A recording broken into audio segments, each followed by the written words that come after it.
I'm just going to do a quick demo on plotting contours.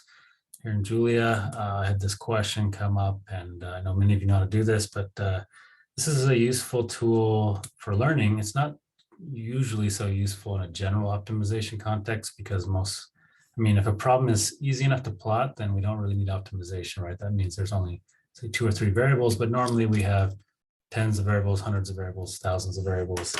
And so plotting isn't super helpful other than to, visualize small subsets, but we use it a lot in learning. So we have 2D functions and we can kind of visualize what the algorithm is doing. And as we're implementing algorithms, we can kind of track progress. So that's common technique. So I've just made here a simple function, just 2 inputs, right? So that we can visualize this. We can consider this to be an objective function. And the idea of a contour plot is that I've created a grid in one dimension, a grid in the other, and I just evaluated all the combinations of those grid points so I can plot the contours. So I need to create, I'm just going to call the first variable x. I need to evaluate it across a range of points, say -5 to 5, and we'll say there'll be nx of those. I'm not using the latest, so I think I still have to use that keyword.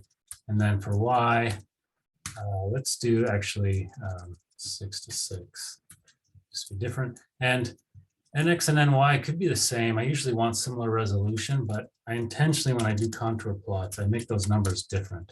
And the reason why is that it's very easy to put things in backwards. And if the numbers are the same, you could swap x and y and you won't know. And I'll actually show you an example of this. I'm going to intentionally do it backwards. So let's initialize f, nx by ny. And I happen to know that the contour package I'm using wants it the other way. I'm going to actually use pyplot, and it expects it to be ny by nx. I'm going to use the pyplot. Whatever plotting package you use, it'll work similarly, but the order may be different. So check with the plotting package that you're using. I'm having to use the pyplot package, so you look at the Python matplotlib documentation for that. And it's backwards from that, but that's okay. So we'll see what will happen. So I'm just going to iterate across these 2 things, and I'm going to then fill in the values of f, call my objective function for xi, comma yj. So I'm just putting those things into an array here, calling my objective function at all those points along this grid. So now I've got what I need to create a plot. I'm going to switch videos. I'm going to use pyplot just because that's what I'm used to, but probably more popular for Julia is plots.jl, but it's going to be pretty similar. So let's say I'm using pyplot, create figure, contour, x, y, and f. Okay, and let's just see what happens when I do that. I got to do a few things here actually for pyplot. I need to show it. Yeah, I get an error, right? So it's saying that the length of x doesn't match the expected length here in this contour.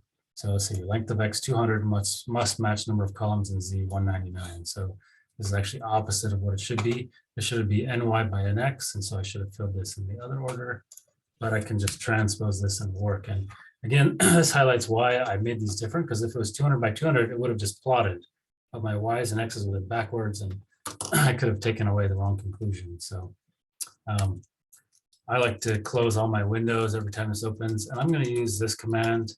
You don't need to use that. This is just because this tool I happen to use has a built-in window for plotting, and I like to use the external window. So I'm telling it to use the external window. Okay, so let's try this again. There's my plot. It worked this time. It's pretty sparse, so I want to have more contour levels. Let's go 50. That's going to be a bit of overkill, but just to see it, there we go. There's my contours. I'd like to make a color bar so I can see what these numbers are. Let's make a color bar. Let's, better label my axes, even though I'm doing the boring, just x and y, because I don't know what these are. It's just made up. Okay, so there's my color bar. It tells me what the levels these contours are, and that's really it for just a regular contour plot. But let's say I want to plot some constraints, right? Constraints are a little different because I want to plot them at a very specific level. So let's just make up a constraint here. Same procedure if I have more constraints. Let's say x1 squared plus x2. Okay, so that's my constraint.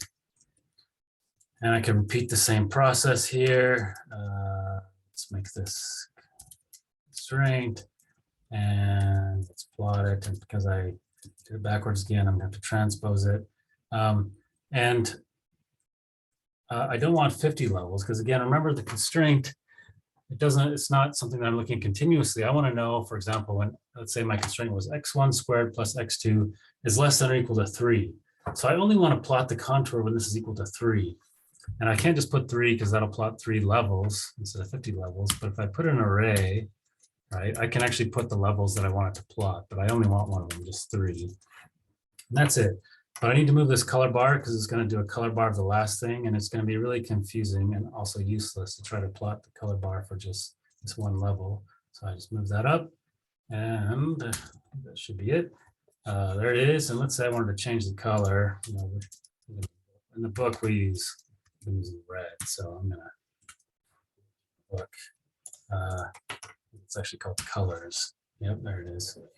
Okay, and again, the documentation for that is in the PyPlot. But if you're not used to PyPlot, I just happen to have used PyPlot for many years, then you might want to use plots or one of the other plotting packages instead. There's not necessarily a specific reason to use this, although I prefer it.